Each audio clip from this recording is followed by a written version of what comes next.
Next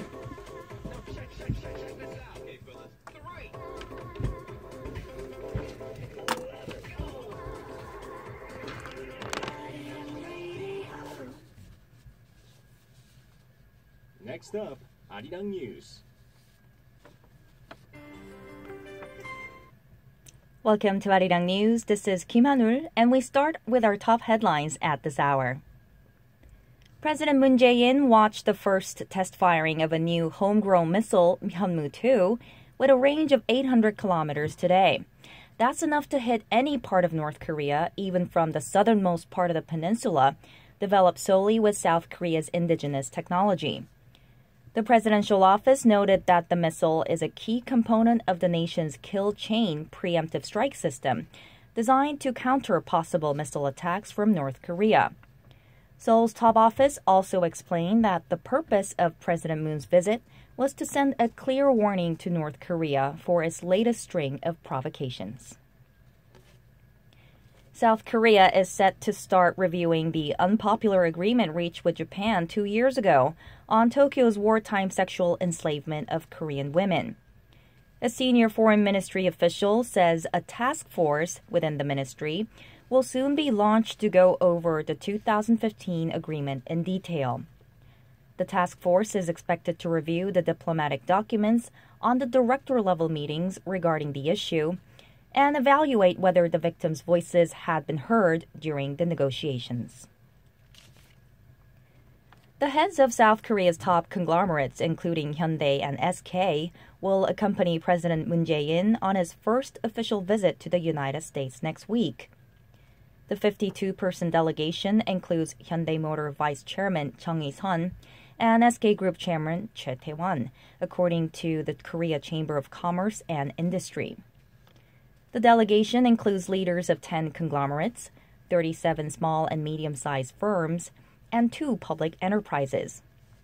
Other notable figures making the trip include LG Group Vice Chairman Koo Bon-jun and Vice Chairman of Samsung Electronics Kwon Oh-hyun. Korea's antitrust chairman met with top executives from the country's 4 major conglomerates in Seoul this afternoon. This is the first time in 13 years that Korea Fair Trade Commission chairman has met with representatives of Korean conglomerates. During the 1-hour-long meeting with executives from Samsung, SK, LG, and Hyundai Motor Group, the Korea Fair Trade Commission chairman Kim Sang-jo is expected to discuss President Moon's chaebol reform drive, job creation, and better corporate governance.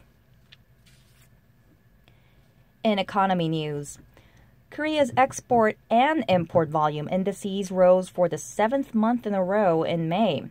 Preliminary data released by the Bank of Korea today shows the import volume jumped 9.5% on year due to a surge in machinery and electronic devices, particularly components used to produce Korea's main export items, semiconductors and displays. The export volume index rose 1.5%. In terms of value, exports and imports both extended double-digit rises by another month in May, largely driven by climbing oil prices in the previous months. In international news, British Prime Minister Theresa May has offered her fellow EU leaders what she calls a fair deal for EU citizens living in Britain after Brexit. During an EU summit in Brussels on Thursday, Prime Minister May said 3 million EU citizens living in the UK for 5 years will be given settled status, giving them rights to stay and access healthcare, education, and other benefits.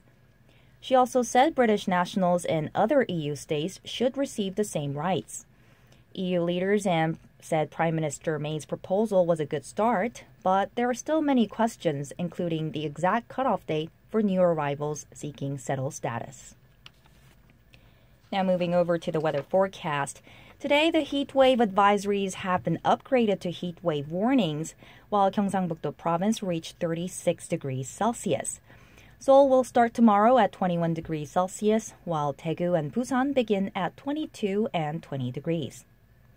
The current temperatures are 31 degrees in Seoul, 29 degrees in Suwon, and 24 degrees on Jeju-do Island. You're listening to Arirang Radio.